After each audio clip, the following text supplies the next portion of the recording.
Un cordial saludo, espero que se encuentren muy bien. Como ha sido costumbre, en esta última semana hemos tenido la fortuna de inaugurar nuevos cursos en nuestro proyecto de educación popular llamado Universidad Nómada. Hoy es el turno de un curso de poesía griega, un curso que nos va a permitir no solamente conocer algo de la épica, del drama y de la lírica, sino también conocer un poco la Grecia clásica, la sociedad ateniense, también las guerras con los persas, las guerras con Esparta.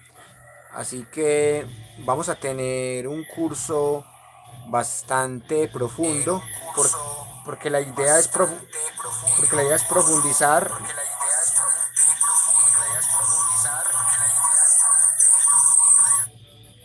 y ahí espero que me disculpen el feedback. La idea es profundizar diferentes momentos que sucedieron entre ese siglo quinto y particularmente finales del siglo VI y obviamente pues tratar de llegar al siglo IV antes de la era cristiana. Un saludo muy especial para Sebastián Restrepo que ya está en sintonía. Y básicamente vamos a trabajar diferentes clásicos, pero también con alguna mirada histórica. Por ejemplo, en el caso del drama, vamos a trabajar a los cuatro grandes del drama griego. Aristófanes, que es el más grande de la comedia, y Esquilo, Sófocles y Eurípides, que son los tres más grandes de la tragedia. Tienen obras bastante curiosas. También vamos a hablar un poco de cómo era la estructura arquitectónica en esta sociedad ateniense y en sus teatros. Vamos a hablar igualmente de cómo era la vida en la polis, eh, todo lo que podemos hablar de la naciente, entre comillas, democracia ateniense. Y vamos a hablar, por ejemplo, de las rivalidades que había entre sofistas y seguidores de Sócrates, y particularmente el mismo Sócrates. En este momento no tengo el más mínimo dato de ese debate porque Bota no me ha mandado ni un correo electrónico, ni Facebook, ni WhatsApp. Me va a tocar hacer el debate solo y esperar a que se conecte y enviarle el enlace. No veo otra opción y yo realmente creo que va a salir con un chorro de babas. Volviendo al tema de la clase que vamos a presentar hoy, en la Grecia clásica era bastante conocida pues una serie de celebraciones en donde se daba dotes de retórica y de sofística. Y claro, también es muy interesante hablar de los Juegos Píticos. Es un festival consagrado al dios Apolo y obviamente los festivales en honor al dios Dionisos o Dioniso, que sabemos la importancia que le da el pensador Nietzsche a este dios del vino, de la lujuria y de los placeres. Y por otro lado, también vamos a hablar de la épica con la Ilíada y la Odisea. Y por otro lado, vamos a hablar de la lírica con Píndaro, con Safo. Así que vamos a tener un curso bastante rico, bastante profundo. Y obviamente pues vamos a analizar cómo era el tema del ágora, el escenario de la vida democrática ateniense. Los mitos fundacionales de la polis también van a ser muy importantes. Y sobre todo vamos a hablar cómo se desarrolló la democracia ateniense con personajes como Temístocles, como Pericles, personajes que también le dieron cierta importancia al tema de la retórica. Y claro, vamos a hablar de batallas muy importantes como la de la Termópilas, de las guerras médicas, de las guerras del Peloponeso, que son elementos que nos ayudan a comprender sobre todo la tragedia, porque hay una tragedia muy interesante que es los persas de Esquilo, y esa tragedia acompañada de libros de historia nos sirve bastante para pensar la realidad. También hay historiadores como Heródoto, como Tucídides, que son historiadores de la época, que también nos van a ayudar a contextualizar un poco ese contexto. Y lo más importante, tratar de encontrar una serie de estilos poéticos claramente distinguibles, algunos por forma, otros por contenido y otros por uso.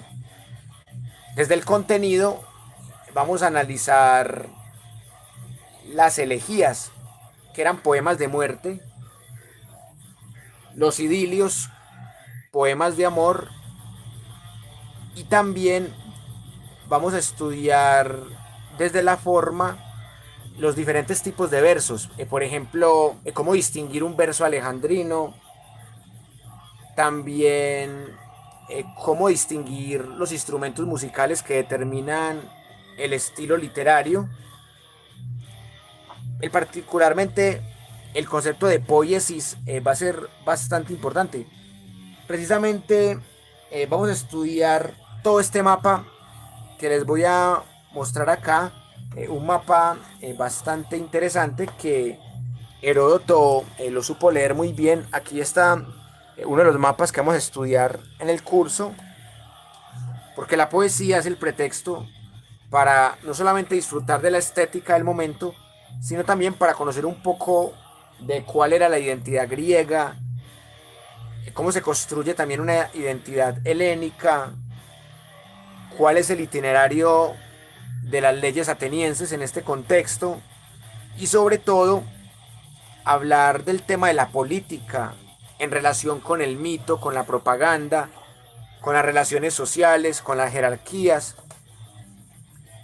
Por acá llega un comentario de Sebastián que dice: ¿cuáles son los poetas más relevantes de ese siglo?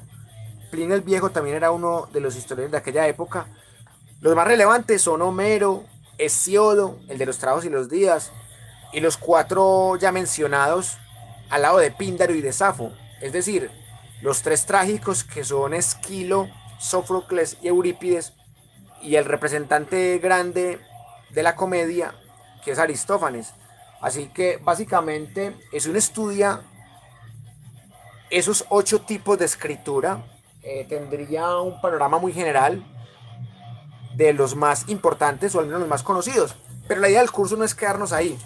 Claro, uno podría gastarse toda la vida solamente estudiando obras de esos 8 personajes mencionados. Pero la idea es ir más allá de esos 8 personajes y también estudiar personas anónimas que escribieron poesía. Yo tengo un libro en donde solamente hay poetas griegos de carácter anónimo, y es muy interesante ver que va más allá de esa élite dominante. Bueno, también se me olvidó mencionar a Clístenes. Clístenes también es un personaje muy importante en el aspecto de la reforma institucional. También los dioses son muy importantes. Vamos a estudiar la mayoría de dioses, los más conocidos y también los que no son tan conocidos, y sobre todo analizar ese gran santuario griego llamado el oráculo de Delfos.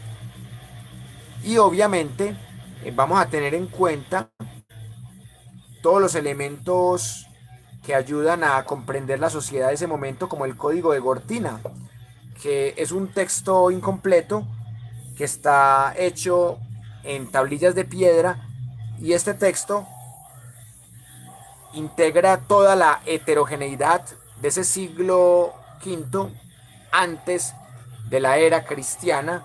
De hecho, aquí tengo una foto de ese texto, se los quiero mostrar mejor.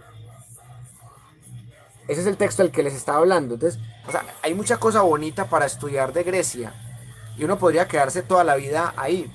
Y también vamos a analizar mínimamente unos 6 periodos de la historia de Grecia a través de la poesía, obviamente.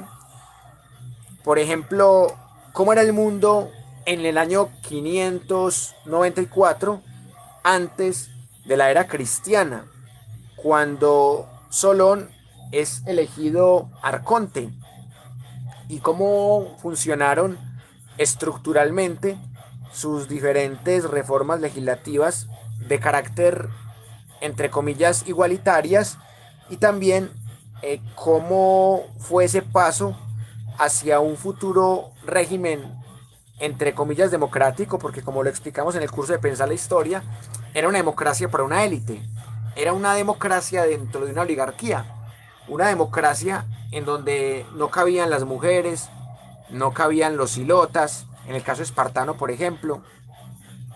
Y también quiero que hablemos de un segundo momento que se conoce en la historiografía griega como el inicio de la, entre comillas, democracia, que se dio entre los años 510 y 507 antes de la era cristiana, y esto se da básicamente con el derrocamiento del tirano Hipias, que deberían llamarlo más bien oligarca, porque la degeneración de la aristocracia es la oligarquía y la degeneración de la monarquía es la tiranía, y la degeneración supuestamente de la politeía es la democracia, pero para mí es la demagogia. Entonces, ese segundo momento, después de Solón, el momento de inicio de la democracia, nos va a permitir conocer cuáles fueron las supuestas reformas democráticas de Clístenes, y también cómo se aplican en la polis en ese año 507. Hay un tercer momento bastante interesante de la historia griega que se conoce como la época de la limitación de los privilegios. En esta época hay un personaje muy interesante que se llama Efialtes, que él aprueba una ley bastante polémica que se da contra la concentración de los poderes aristócratas. Los aristócratas de Areópago son los que padecen esta ley. Y hay una cuarta época que es la más conocida por la mayoría de la gente. Fue la que más estudié yo cuando empecé la carrera de historia con la profesora Blanca Melo, la hermana de Jorge Orlando Melo. Con Blanca Melo estudiamos mucho esta época del gobierno de Pericles, que fue entre el año 461 y 429 antes de la era cristiana, y también bajo la égida del estadista Pericles, supuestamente la democracia ateniense alcanzó su punto álgido tanto en lo político, en lo cultural y en lo económico. Entonces, esta época de Pericles está muy bien documentada, así que vamos a estudiarla también como parte del contexto del curso. Y luego hay una época bastante oscura entre los años 404-403 que se conoció como la época del gobierno de los 30 tiranos, que debió llamarse más bien la dictadura de los 30 tiranos.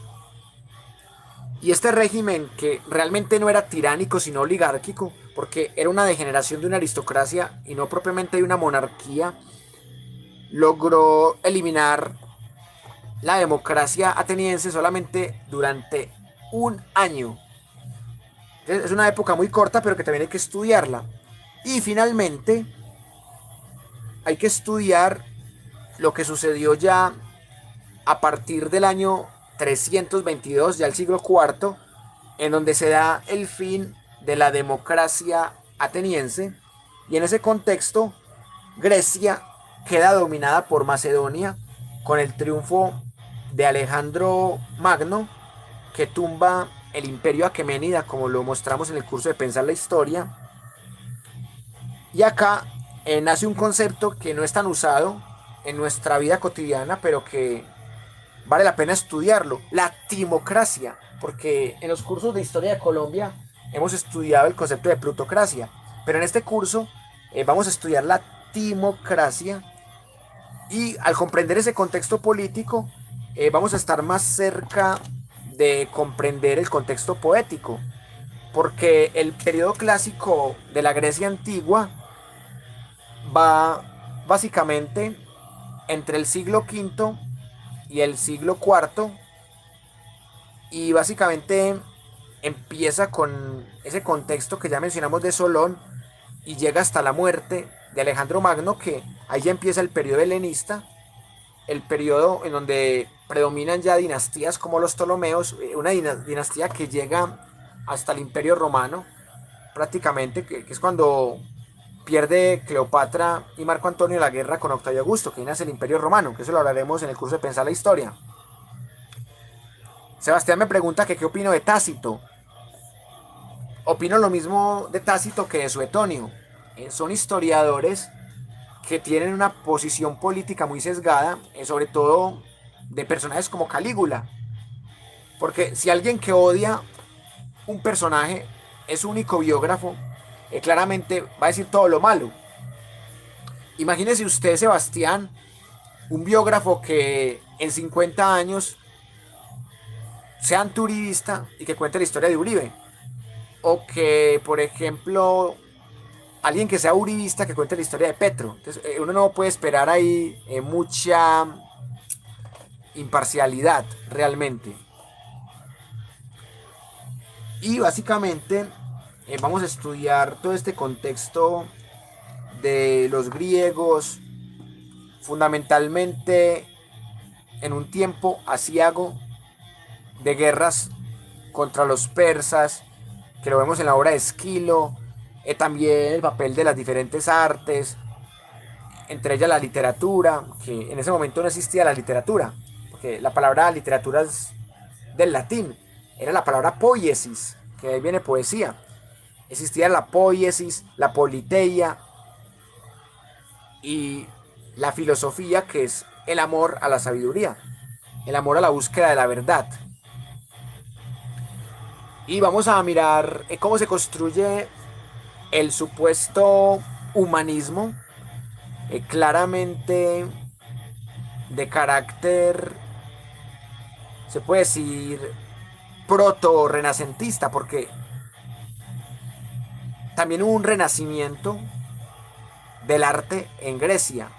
Y el renacimiento que conocemos por Michelet y por Burckhardt en pleno siglo XIX.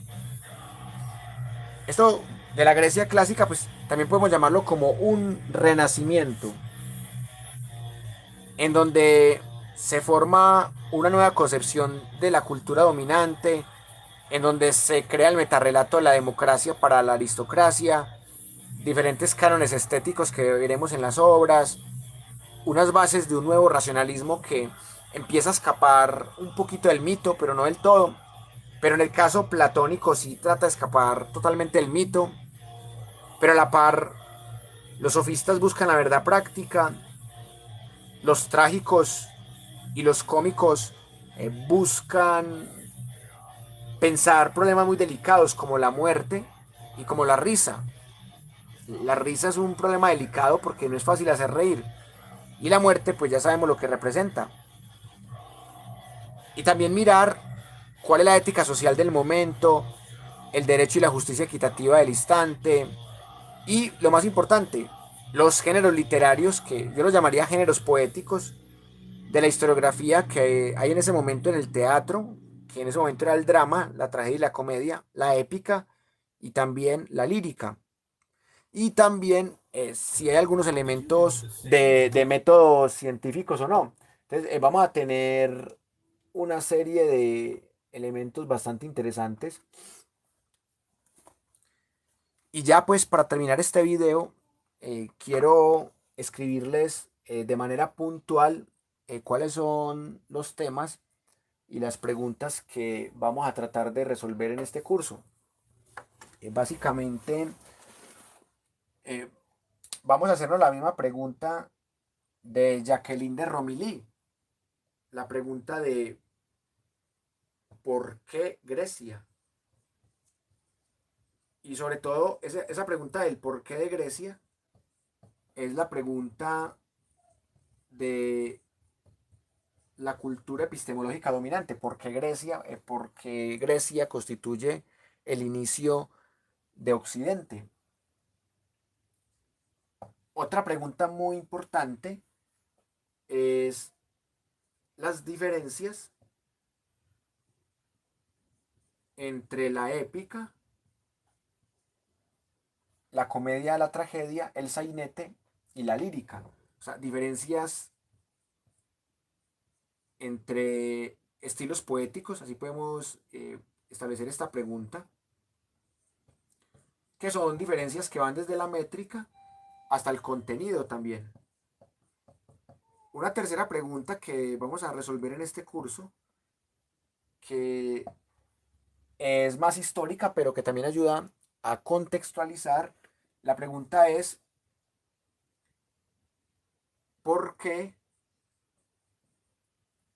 se pasa de una oligarquía a una supuesta democracia que sigue siendo una oligarquía? O sea, ¿por qué se pasa de una supuesta tiranía en la época de Solón hasta una supuesta democracia en la época de Pericles? ¿Por qué se pasa por qué se pasa de tiranía a particularmente una democracia, pero entre comillas? Y aquí pues, vamos a tener muy en cuenta los debates que tienen los sofistas con Sócrates, los diálogos platónicos y demás. Y en este contexto, ¿por qué Platón expulsa a los poetas de la República Platónica? Entonces sería Platón versus poetas, por decirlo de alguna manera. Pues porque Platón dice que la poesía corrompe la juventud. Entonces sería Platón versus poetas, también Sócrates versus sofistas. Y acá hay un tema muy importante, que es el tema internacional, porque está la guerra o las guerras médicas que enfrentan a griegos contra persas. También están las guerras civiles del Peloponeso, que en las guerras del Peloponeso ya se enfrentan son atenienses contra espartanos, y los espartanos reciben algún apoyo con oro de los persas. Antes, cuando era la guerra médica, a los atenienses y a los espartanos les tocó luchar juntos sin ser amigos, y acá entre persas y espartanos también se da el que ya estudiamos en Pensar la Historia como el declive de Atenas. Bueno, ahora sí, creo que ahí ya se ve un poco más el tablero. Ahí ya. Ahí está lo que estaba escribiendo, que como tenía ubicado el celular, no se estaba viendo. Bueno, y hay tres preguntas más que también vamos a contestar en este curso. Básicamente,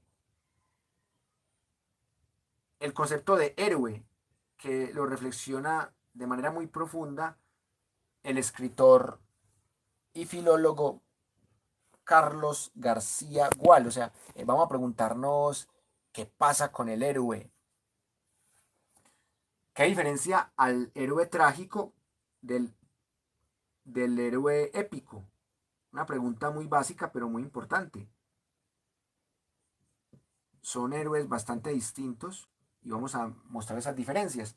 Hay una séptima pregunta que también quiero que contestemos, y es básicamente el arquetipo de la madre, el arquetipo del padre y sobre todo las relaciones estereotipadas entre hombres y mujeres. Entonces, arquetipos y estereotipos vamos a encontrarlos acá, cuidándonos mucho de incurrir en anacronismos y tratando de ser lo más rigurosos posible. Y finalmente, vamos a estudiar qué pasa con la poesía cuando se pasa primero de la Grecia arcaica a la Grecia clásica y luego de la Grecia clásica a la Grecia helenística. Esas son básicamente las preguntas. Podemos decir que la poesía es muy importante para ver ese intermedio, porque la poesía se da casi que a la par, la poesía trágica se da a la par con la Grecia clásica. Y la poesía épica viene de una tradición oral que viene de la Grecia arcaica. Y a su vez hay una serie de géneros como la sátira menipea, que también la vamos a estudiar, que ya se dan en la época helenística. Entonces, ¿qué diferencia en la Grecia arcaica, en la Grecia clásica y en la Grecia helenística? ¿Qué diferencia podemos establecer allí también entre los géneros poéticos? Porque miren ustedes que la épica, yo me atrevería a decir que cronológicamente la épica es la más vieja, luego sigue el drama, comedia y tragedia, y finalmente nacen unos estilos líricos más asociados a la elegía, al idilio y fundamentalmente a todo lo que tiene que ver con los contenidos y no solamente con las formas, porque usted distingue una elegía de un idilio por el contenido, no por la forma, pero usted distingue un soneto de un verso alejandrino por la métrica, por la forma. Y acá también vamos a estudiar las figuras retóricas que nacen a la par con estos géneros poéticos, con los géneros cómicos serios, con los géneros épicos, con los géneros líricos. Y todo esto también tiene una gran relación con la filosofía.